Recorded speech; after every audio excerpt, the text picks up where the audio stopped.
Assalamualaikum teman-teman, senang berjumpa kembali. Kali ini kita akan membahas air minum konsumsi bagi kita semua. Air minum yang sehat sesuai standar Departemen Kesehatan kita, yaitu air minum yang tidak berbau, tidak berwarna, tidak berasa, dan tidak mengandung mikroorganisme yang berbahaya, dan terakhir tidak mengandung bahan logam yang berbahaya. Cara pengolahan air minum kita pun ada beberapa cara untuk konsumsi air minum sehari-hari. Seperti biasanya kita mengolah dengan merebus, tetapi dengan merebus itu hanya menghilangkan mikroorganisme yang terkandung dalam air. Tetapi kali ini kita akan membahas yang mana pengolahan air minum kita menggunakan unit depo air minum, yang mana fungsinya sangat beragam, memfilter, menyaring, mengolah air hingga siap untuk dikonsumsi kita semua. Dalam air minum unit kami, depo air minum maksud saya, dalam penggunaannya juga menggunakan mesin atau rangkaian filter ultraviolet dan lain-lainnya. Pemakaian setiap hari, produksi setiap hari tentunya perlu perawatan, terutama penggantian filter RO seperti gambar yang kami tampilkan. Ada beberapa filter yang perlu diganti dan spare partnya yang kami tampilkan ini. Kita akan bersama-sama akan memahami perbedaan filter pada depo air. Tetapi sebelumnya kita harus memahami dulu air sumber yang kita gunakan ataupun bahan baku bersumber dari sumur bor ataupun dari PDAM ataupun dari daratan berupa sungai. Kebanyakan di rumah teman-teman mungkin dari sumber mata air dari dalam tanah, jadi tidak perlu pengolahan lagi, tinggal dijadikan bahan baku. Kalau menggunakan sumber dari PDAM mungkin agak tidak diperbolehkan karena mengandung berbau kaporit. Perlu diendapkan dulu baru bisa digunakan untuk minum konsumsi setiap hari. Tapi kebanyakan depo air minum di masyarakat kita menggunakan air dari sumberan dalam tanah. Tetapi berbeda di tempat kami, air yang kami gunakan bersumber dari air daratan berupa sungai yang mengalir. Tentu warnanya sangat keruh ataupun berwarna. Tetapi tidak perlu khawatir, di tempat kami sudah ada fasilitas penyaringan khusus untuk menjernihkan air dari alam, yang mana air sebelumnya berwarna keruh kita olah ataupun kita filter dengan sand filter. Beberapa kali filter, keluarannya ataupun hasilnya akan nanti jernih kembali dan siap kita olah ke jadi bahan masuk ke depo air. Kita merebus air hanya untuk menghilangkan mikroorganisme yang jahat. Belum tentu kandungan yang lain itu hilang berupa timbal. Kalau dengan depo air minum ini kita melalui beberapa tahap pengolahan, memfilterisasi air dari tahap sedimentasi, pengolahan, dan penyimpanan. Depo air minum ini kami gambarkan sebuah mesin yang mana selalu beroperasi. Tentu ada jadwal tertentu, kita harus ada perawatan atau penggantian spare part berupa filter, selang, dan lain-lainnya. Berikut kami akan tampilkan ada beberapa spare part depo air minum yang perlu kita ganti karena kualitas air yang dihasilkan depo air tersebut sudah tidak maksimal ataupun berkurang.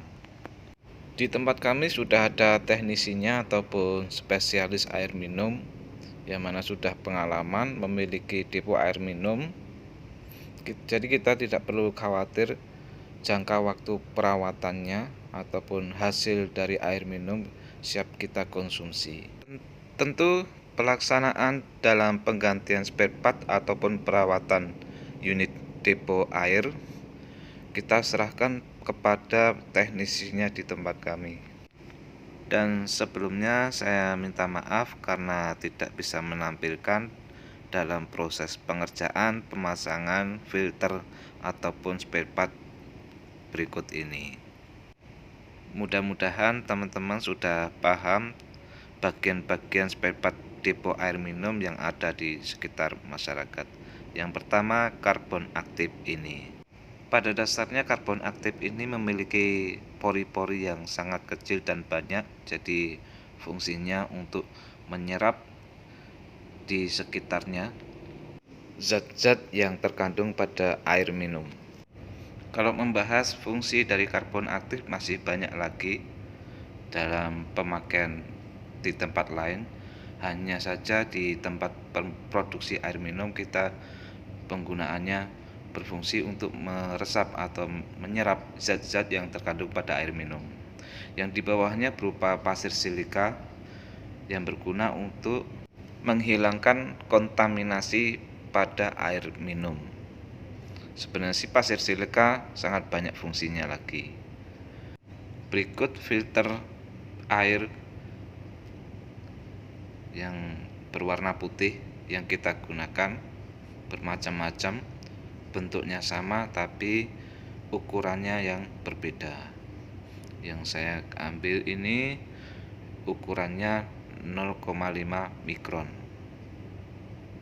Jadi berwarna putih, semuanya sama, hanya saja kodenya yang berbeda.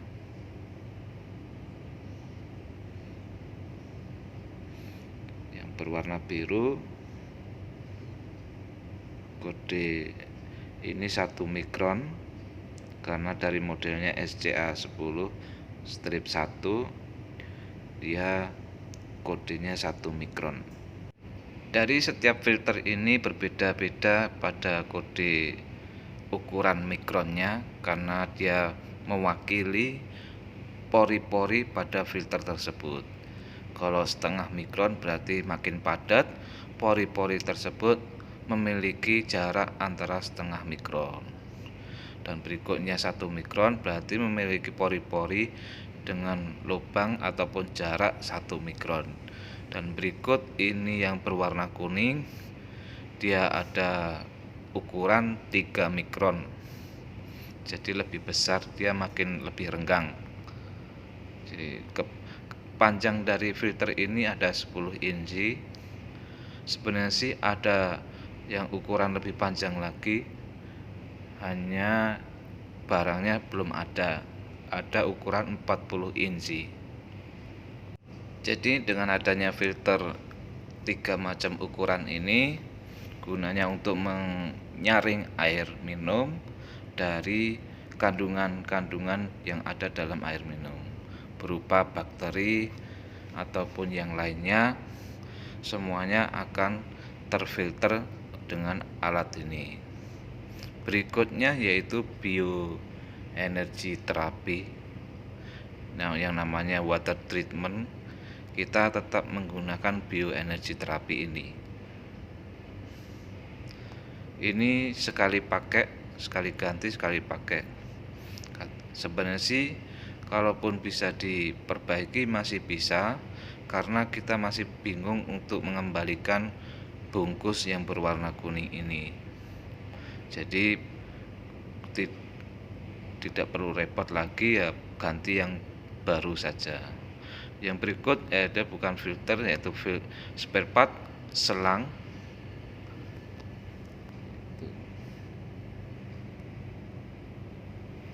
Gandengannya selang bioenergi ini ukuran 3/8 in.